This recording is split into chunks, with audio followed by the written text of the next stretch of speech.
Meanwhile, tonight, a plant native to Southeast Asia has made its way into the United States. Kratom is now listed as a cause of death in police reports across the country. And as part of our promise to go full circle on stories with multiple viewpoints and deep impact on our local community, our Kylie McGivern tonight meeting with people who say the drug is saving lives while others say it's taking them.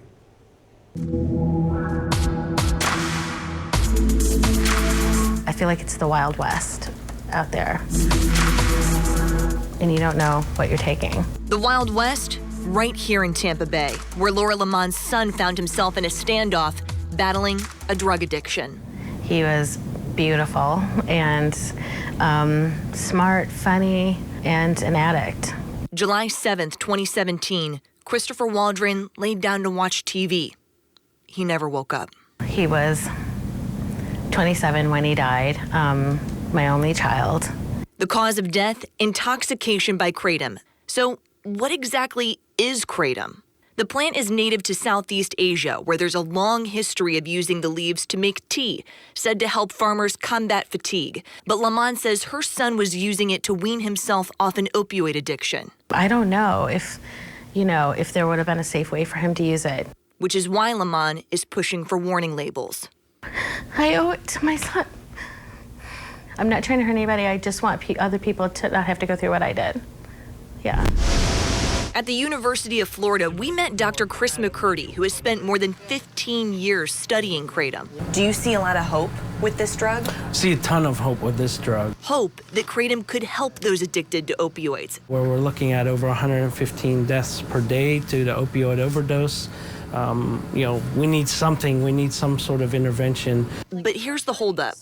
A recent CDC report finding in about a year's time, kratom listed as a cause of death in 91 cases. We're trying to understand how these deaths result, because in the traditional use in Malaysia and Thailand for centuries, there haven't been deaths connected to this plant material at all. So Dr. McCurdy, what's in the box? Is testing the kratom available on the U.S. market. This is just completely full of one product that we've been utilizing and investigating. What are some of the things that you're seeing? So we have seen in the past hydrocodone, and we have seen morphine. Prescription drugs found in kratom sold in the U.S. In other cases, bacteria, heavy metals, pesticides. Would you recommend this drug? I don't think it's a good idea to use a product that we don't know what's in it.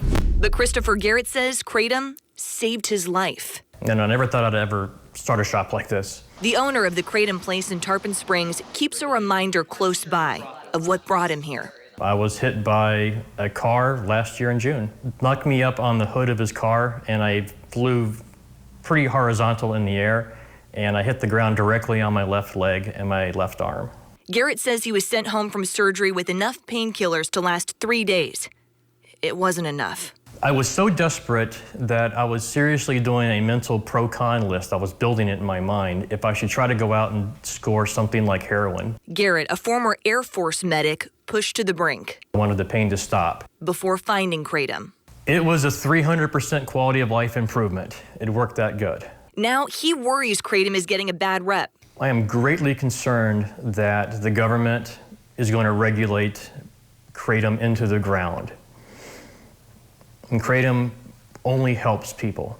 Since 2017, the FDA has released public health advisories warning there is no evidence to support kratom as a treatment for opioid addicts. This as the use continues to grow, something they call extremely concerning as advertisements pop up on street corners across the state. I have traveled to other communities, and have been surprised at the number of advertising and kratom shops that are available. That's because Wayne Appleby works for Sarasota County, the only county in the state where kratom is banned. For us, there's a big enough question into its reliability and how healthy it is for our residents that until the science was clear, we wanted the ordinance to be on the books. Lamont has filed a lawsuit that's one of the first of its kind, going after the gas station that sold kratom to her son and now the distributor for not warning of kratom's potential dangers. Study, test it, please get labels on it.